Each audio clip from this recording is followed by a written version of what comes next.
Assalamualaikum warahmatullahi wabarakatuh. Berjumpa dengan saya Sandri Kesuma pada video pembelajaran mata kuliah Kimia Analitik Kualitatif Prodi Anafarma jurusan Gizi Politeknik Kesehatan Kemenkes Malang. Pada video pembelajaran kali ini kita melanjutkan materi sebelumnya, yakni tentang asam basa.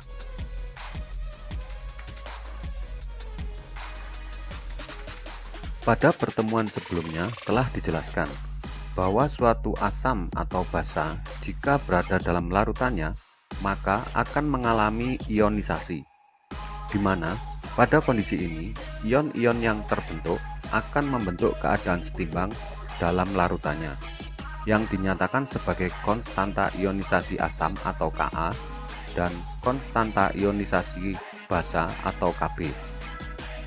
Dan juga telah dibahas tentang konstanta ionisasi air atau Kw.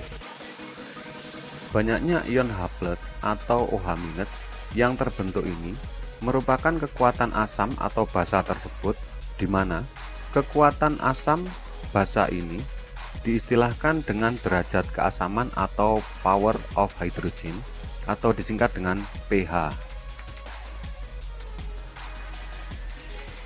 pH merupakan besaran yang menyatakan derajat keasaman atau kebasaan suatu zat. Konsentrasi ion H+ atau OH- dalam suatu larutan asam atau basa sangat menentukan derajat keasaman atau kebasaan larutan tersebut. Nilai pH atau pOH suatu zat merupakan nilai negatif logaritma dari konsentrasi ion H+ atau OH- dalam larutan tersebut. Secara umum, derajat keasaman atau kebasaan suatu zat hanya dinyatakan dengan nilai pH saja.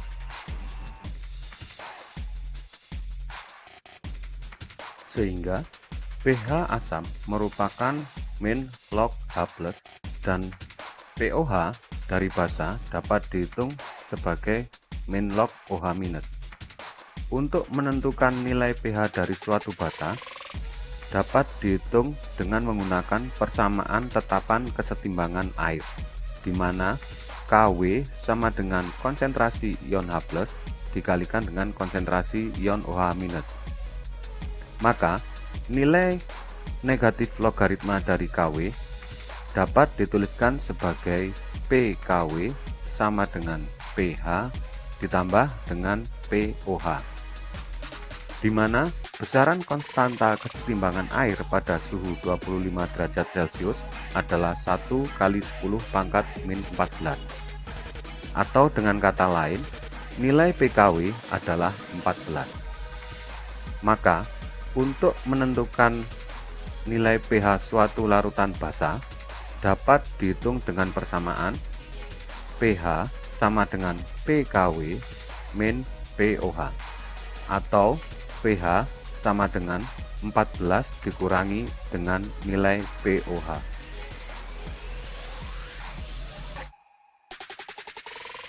Berikut merupakan contoh perhitungan pH dari contoh perhitungan pada pertemuan sebelumnya.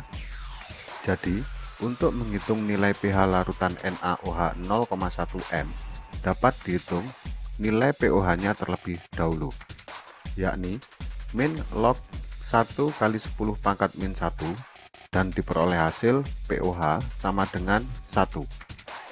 Maka nilai pH-nya adalah 13.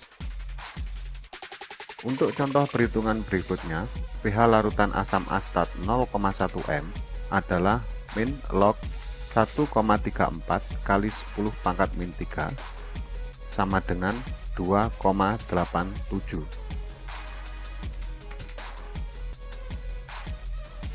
Nah, contoh dari perhitungan tadi merupakan asam yang mempunyai satu atom hidrogen dalam molekulnya.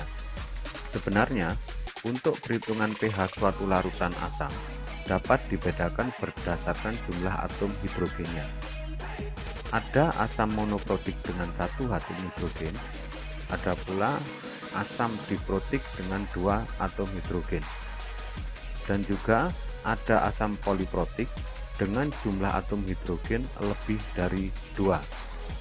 Untuk perhitungan ini, akan dibahas pada pertemuan berikutnya. Selain dengan perhitungan, pH suatu larutan juga dapat ditentukan dengan media lain. Secara kualitatif, pH larutan dapat ditentukan dengan kertas litmus. Kertas litmus merah digunakan untuk menunjukkan suatu larutan bersifat basa, dengan perubahan warna merah menjadi biru.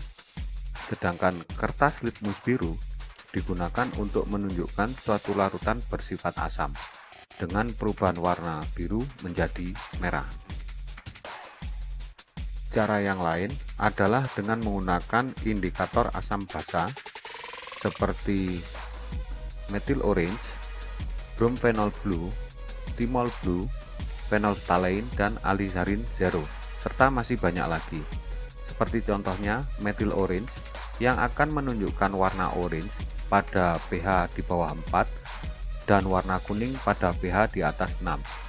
Sedangkan pada rentang pH 4 sampai dengan 6, indikator ini mulai transisi terjadi perubahan warna dari orange ke kuning.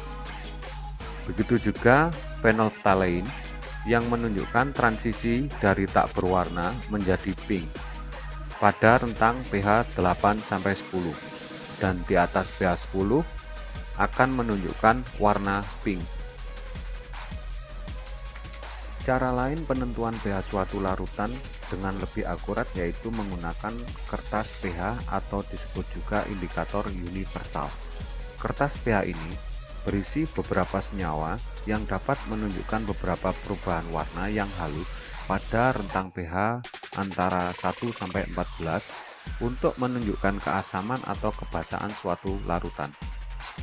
Pengukuran lain yang lebih spesifik lagi dapat dilakukan dengan menggunakan pH meter. pH meter merupakan alat ukur standar laboratorium. Prinsip kerja pH meter adalah didasarkan pengukuran potensial elektrokimia yang terjadi pada larutan yang terdapat di dalam elektroda gelas yang telah diketahui dengan larutan yang terdapat di luar elektroda gelas yang belum diketahui.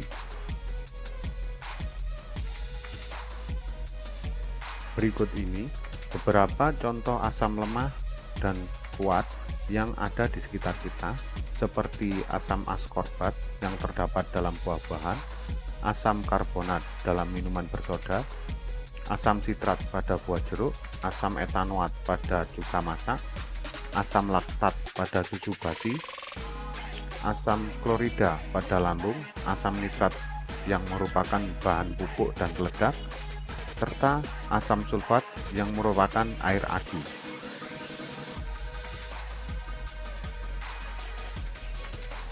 Dan juga beberapa contoh senyawa basa seperti aluminium hidroksida yang terdapat pada deodoran dan obat mah, kalsium hidroksida pada bahan bangunan, magnesium hidroksida pada obat pencahar, natrium hidroksida pada sabun, potasium hidroksida pada sabun cair. Tersedianya asam basa dalam kehidupan kita sehari-hari tersebut sebenarnya untuk mewujudkan reaksi asam basa atau reaksi penetralan yang menghasilkan garam dan air, seperti contohnya reaksi asam lambung dalam mencerna makanan yang bersifat basa, serta reaksi obat mah dalam menetralkan asam lambung. Dan masih banyak lagi contoh yang dapat Anda gali dari buku-buku, jurnal, atau artikel yang tersedia secara online. Penerapan lain reaksi asam basa adalah pada kimia analisis kualitatif dan kuantitatif. Pada analisis kualitatif, reaksi asam basa sering digunakan untuk reaksi-reaksi pengendapan, misalnya pengendapan kalsium, barium, dan strontium dengan menggunakan asam sulfat, serta reaksi pelarutan basa-basa yang sukar larut, misalnya timbal tembaga, magnesium dengan menggunakan HCl atau asam nitrat. Reaksi asam basa yang lain adalah reaksi pembentukan gas pada senyawa-senyawa karbonat. serta pada reaksi senyawa organik seperti reaksi saponifikasi lemak, dan masih banyak lagi. Dan pada analisis kuantitatif biasanya digunakan pada metode asidi alkalimetri.